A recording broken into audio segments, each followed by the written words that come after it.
Et je sais que la plupart du temps, les gens disent que les fonctions de callback, c'est trop compliqué, c'est une chose d'un autre monde. Mais les fonctions de callback, c'est super simple à comprendre. Vous me croyez pas? Regardez. Donc, tu es d'accord avec moi que ça, c'est la structure d'une fonction.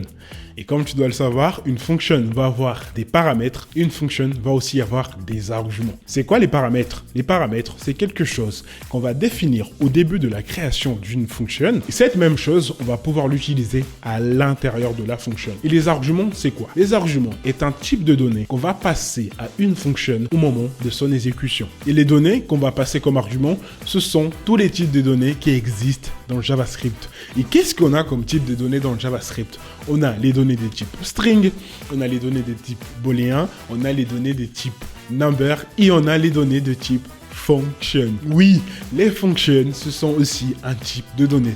Donc, regardez comment c'est cool cette histoire. Si dans une fonction, je peux passer comme argument tous les types de données qui existent dans JavaScript, et on sait qu'une fonction est aussi un type de données, donc je peux passer comme argument à une fonction une autre fonction.